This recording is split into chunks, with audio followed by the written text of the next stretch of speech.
Hey, we've been hard at work here at AMSOIL. We've built an LS-based engine. It's making 1,000 horsepower. We've put it in some cool situations on our dyno, such as drag racing, autocross, and even some daily driving. Well, we've taken it apart, and we're here to show you the results. So let's get into it. We built a motor, we ran it on a dyno, and now we tore it all apart. Garrett, how do we get here? Len, we landed on the LS because it's a very robust system. It's very popular, and the aftermarket for it is very deep, which allows us to build this engine how we wanted to build it. Tell them what the goals were for this engine. Yep, the goals were 1,000 horsepower. We want to run on pump gas. We want it to be able to be driven on the track and also be a daily driver as well. So we ended up running it in 3 different areas, 3 different test parameters. We did a drag racing simulator, we did autocross, and then at the very end, daily driving. We took all of those different things and we stuck it all together, which is what kind of made it extreme, right? We did the drag race and the autocross thing, plus we daily drove it. The average person may just do one of those. Exactly. How did we come up with that drag racing profile? The dyno drag racing profile kind of emulated from what someone would see in a typical season of drag racing. About 4 weekends, 10 passes each weekend, totaling 40 total hits. Autocross next. It's really difficult because it's so dynamic. It's not like going down a drag strip full throttle the whole time. Your throttle is really varying throughout those corners. We base it off of Brainerd International Raceway's Donnybrook road course, 2 to 2.5 minutes a lap, 3 laps, and then a cool down, and we cycled that throughout testing. Total time on the autocross, do you remember what that was? It was about 8 hours. Last piece of the puzzle was the daily driving. We ended up landing on 15 hours for that, and that was a combination of street driving, highway, and then freeway too, because you know it's fun to come down those on-ramps full throttle. Exactly, I know that I would do that. If I had 1,000 horsepower, it would be as fast as I could go. Me too, Len. And of course, staying inside the speed limit. So Garrett, we selected Dominator for this engine, and specifically here we're talking about the valve train as it relates to the zinc and phosphorus package. Dominator has elevated levels of that, so when you get into the push rod, rocker arm interface area, you're gonna hit a performance level that you need to have that in there or you will see wear. So that was kind of correct. Some of our reasoning behind using Dominator instead of the Signature series on this particular project. Garrett, we're standing in front of a table full of engine parts. So after that 25 hours on the dyno, general comments about how this worked? Len, after 25 hours, this engine looks great. The rotating assembly looks amazing, the bearings look good, and the valve train looks great as well. Get into this thing a little bit deeper. Let's bring in Chris Orr, who actually built this thing. Sounds great, Len. We've got Chris Orr here. Chris, you are the mechanical lab manager. Yes, sir. Let's get into it a little bit. We set out to build 1,000 horsepower engine, LS based, and we wanted it to be not something that would just make 1,000 horsepower once or twice, but something that would do it consistently for whatever our testing needs might be. You know, we're in the business obviously of testing oil. We didn't want to test engine parts. So that was the challenge, was to build something that'd be durable, something that would run on 91 octane, and we could use it for years to come. You got to start with a good foundation. Things have to be round, straight. Machining tolerances are key as you make more and more power. If you don't have the right tolerance, you don't have the right clearance, you can put whatever oil you want in it at that point, it's not going to work. So we spent a ton of time just making sure all of these high-end parts, mind you, were the size that they were supposed to be. For example, crankshaft and rods, the rotator, we selected Molnar Performance. We've got their fully counterweighted. This is actually a billet version of their crankshaft. Factory dimensions, OEM rod journals, OEM main journals. Good materials and machined correctly. Journals are on dimension, so you can set your bearing clearance correctly. There's no taper across them. When you lay the crank in the block, it doesn't wobble, it's true. Same thing with the rods. Tom Molnar, his rods tend to be very much on dimension. You look at your side clearances on your rod journals, which helps develop that oil wedge. You look at your bearing tolerances, 12 and 6, they're round and they're straight, and that really helps. And when we're doing an oil, you know, we're doing a test where we're actually looking at the performance of the oil, all of that critical to getting a good looking bearing. Absolutely it is, and that's things that, you know, we as assembling it really can't change. That has to be machined correctly from the beginning. So we put a lot of time and effort into this thing before it even became an engine, if you remember. Actually bolting the engine together is a very quick process. It's all in the design of parts and measuring everything, make sure it's correct before you put it together. So once we got that foundation really built and everything was where you wanted it as far as tolerances, measurements, the conversation moved towards, all right, how are we gonna get to that 1,000 horsepower? And you mentioned earlier, you know, we agreed on pump gas. So then we went, well, how about a Whipple to which, you know, you've got some knowledge with. I do, yeah. I run Whipples in my personal race program. I think dating back, I think first one I had was in 2011. I've run their 5-liter stuff. I've run their old 9.8 liter. This is a 3-liter modern generation. For 1,000 horsepower, it's well capable of that without being oversized. What's nice about them, they're a very efficient piece. They move very consistent air. Whipple sells them with the full intercooler. When you're talking pump gas, keeping your intake air temperature down is very important. We've kind of cleared that pump gas hurdle. The Supercharger is going to help us with that. Control system. It's a fuel injected motor. Right. We selected Holley. Tell me a little bit about how that worked. The Holley system, it worked very, very well right out of the gate. They provide can tune. It wires in very easy with the detonation concerns and with all the other things we talked about. Precisely controlling when that mixture ignites is also critically important. The Holley system provides us the method to tune both the fueling and the ignition. Let's talk about this thing on the dyno. So the engine's together, we were happy with it. It's tuned to a certain degree. You know, we did 3 things with this engine, right? It was horsepower, it was autocross, and then it was a decent amount of daily driving was done with this thing. So we started with horsepower pulls, which one could argue was fairly stressful. What was your thoughts on how this thing ran on the dyno? It ran very, very consistently. Once we got to that 1,000 horsepower safely, we were able to kind of characterize what that looks like. And then we were just repeating at that point. I remember seeing the dyno pulls, and we both commented on that. It looked like one line that just kept getting fatter. So it was fairly consistent as it repeated on those horsepower pulls. And then we threw you a curveball. Then we said, okay, we want to take this thing racing on a track, but we don't want to put it in a car. Right? We don't have a motoring dyno. Right? So the decel was interesting. Yes. But so you mainly focused on the accel rates, or what went into that? I looked at a local track actually. We set up an autocross profile to run through that 2.5-mile road course, following all the turns. We, ballparked a mile an hour that a driving car, not necessarily a race car, but a car that this engine might find its home in. Sure. Might make it around that course in. We ended up averaging, I think, 200 horsepower over the 2.5-minute lap with a peak up over 800 horsepower. Right, so you're making 800 horse coming out of some of those turns.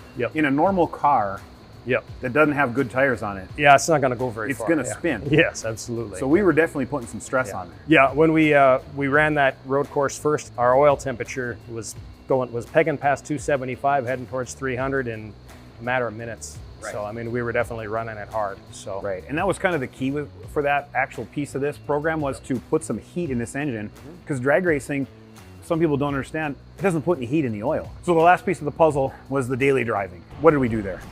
The daily driving ended up looking mostly like a detuned version of the autocross. Because this engine, at the end of the day, will find a home, as you said, in a vehicle that spends time on the street. So it couldn't just run on a dyno or a racetrack. We had to do that to it. Because the average human is going to drive it to get groceries or pick up the kids, but then also race down the on-ramp. Right, it's a proof of performance. So like any proof of performance that we try to do here, we want it to be representative of how something would actually be used in the field. So we filled it out with that. You guys beat it up on the dyno pretty nicely. We took it all apart, and here we stand. How did it come out? I mean, let's talk a little bit here about results, just a conversation. We started on the bearings. Let's start there. You can take a look at the bearings, and short of a little bit of foreign particle that ran through the number 1 here, and you can see it in the corresponding upper shell. But then we move on. But yeah, I mean, these moving down the row here. It's hard to tell these from new. I don't think you could get a much better result on the main bearings than what we have there. So let's talk about what's actually going on at this power level and why we were so laser focused on these bearings. What were we really watching for? The elephant in the room is the crankshaft is going to flex. There you go. That's what I was looking for. So this thing is not going to stay straight at 1,000 horsepower. No. The more power you make, the more it's going to flex. The key is accounting for it. Yep. And we did that with bearing clearance. Yep. Bearing clearance and oil viscosity, oil pressure. What was the tolerance on this? 3.5 on the mains with a 50 weight oil. Moving on to the rod bearings. These things are carrying a lot of stress. Well, the rod bearings are, like you say, they're pretty well the most highly loaded components in the engine. So if you want to look for bearing stress. There was a lot of discussion that went into these bearings being uncoated. They're going to show that they were working, but in your opinion, these bearings, these are not bad, these are not beat up. Certainly not for the conditions. At the end of the test here, we have what I'd call just a light polishing. There's no overlay fatigue. There's no significant wear to the upper bearing. There's no indication that these wouldn't live for a long time to come. You said early on, and it was a statement that I still remember, we're testing oil, not parts. Right. It was your idea to dry sump this thing. Let's explain why we decided to do that. Well, the dry sump, a lot of times you see that in like autocross type of applications or anything with high G-forces side to side, right? Obviously on a dyno installation, we're not gonna have that. The real reason behind why I wanted to move to a dry sump system is we're looking at sustained high RPM. The LS platform uses a crank-driven oil pump, which means it spins at crank-driven speeds. A lot of engines older engines at least, use cam-driven oil pumps. They spin at slower speeds, move higher volumes. The crank-driven oil pump can have a tendency to cavitate, especially with sustained high RPM. If you get cavitation, you're gonna put air into your oil supply, and air is a lousy lubricant. So it will not produce good-looking bearings. And then we're testing pumps, and we're not testing oil. Right, So, and at the end of the day, the oil is going to take the hit for that, and that's really no fault of the oil. no, That was a part selection. and it'll be very, very hard to tell, what caused that lack of oil there when we're looking at the results and we don't like them. So that was the reasoning behind putting a dry sump on a dyno motor. Let's talk about pistons. Let's talk about how that looked. This is a relatively short-skirted piston, and the LS are known for, when you stroke them a little, they pull the piston out of the block. What do you think? Well, we did an LSX block, number one, I guess, out of the gate, because that gives us a little bit longer cylinder. That helps. The LS3 that it's based on has a factory stroke, a 3.622. We opted for a 4-inch stroke, which, with the longer cylinder bore, puts the piston in relatively the same position that a 3.622 would in a regular LS block. All in all, like you say, they do pull out the bottom of the bore a little bit. Yep, you can see it. So you get a little bit of rocking. It's a J&E piston. This is a custom piston. We worked with this dish design here, and we've got an upgraded pin in it, DLC coated, nice thick wall stuff, all for durability in the application. We get a little bit of skirt wear, but dimensionally, these aren't collapsed in any way. They still measure just like they did when they were installed. The ring grooves are all in excellent condition. The piston rings are all in excellent condition. So and again, the engine vacuum throughout testing was very, very consistent. So we had good cylinder seal that wasn't compromised. So And these could go right back in. These could certainly go right back in. Yeah, the engine was by no means out of breath or tired in any way. Right. So People will ask why we did that custom piston, and we did that mainly because the compression and the pump gas requirement of this engine. absolutely. The bores look really good too. The little bit of wear that we see in it is from the bottom of the bore, not from the top of the bore where your peak cylinder pressure is. Everything looks really happy up there. It's the turnaround on the bottom. Valve train.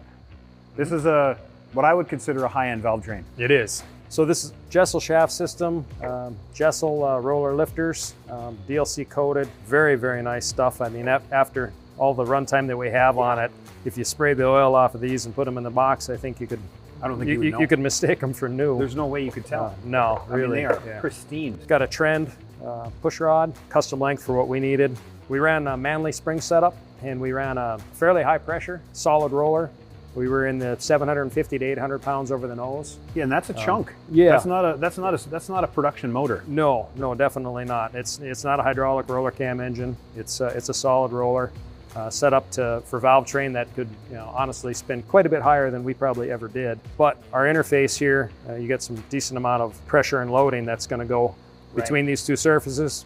On the intake valve to some extent, even more on the exhaust valve, because the exhaust valve has to open against cylinder pressure. And what we saw here and what we were looking for was no wear here. Yeah, we really have no wear on the push rod tips. Everything nothing. looks very, very, very nice. So. And shameless oil plug part of this. Yeah. That's where the Dominator oil with that elevated zinc and phos, that zinc really helps to protect that surface, right? Because it's going to activate in those different areas. And that's what really is going to start separating, a production type oil that goes in every kind of type of a car to an actual purpose-built racing oil. Cylinder heads on a supercharged motor. We like this AFR. Why? Yeah, AFR specifically. Again, it kind of goes to my experience. I've run quite a bit of AFR product myself in applications at higher power levels. They advertise it's big to them, and I believe it. They have a very nice thick deck on them that holds a gasket well. We also, in this build, because we didn't want to test parts again, we went with a 6-bolt, which an LS engine is typically a 4-bolt design. And at 1,000 horsepower, you're going to probably get mixed results. If you have any erratic combustion at all, you might get some bad results. So we were able to upgrade with the 6-bolt design. And the other deal with these is they were actually, the Jessel shaft system that we ran is designed for this cylinder head casting. So it was really a nice package to put together something that would be bulletproof. And they do obviously provide plenty of airflow for the horsepower goals that we were looking for. With the given size engine that we had and the RPM that we were looking to run, it worked well. Well, Chris, I think this was successful. You know, I think we did a pretty good job here of covering our bases. Nothing caught us out of the blue, right? No, I don't think so. I think the project went well. That's it for this one. I don't think we're done with this engine, so stay tuned for more to come. Now, regardless of your performance needs, regardless of your oil needs, we've got you covered. So check us out at amsoil.com.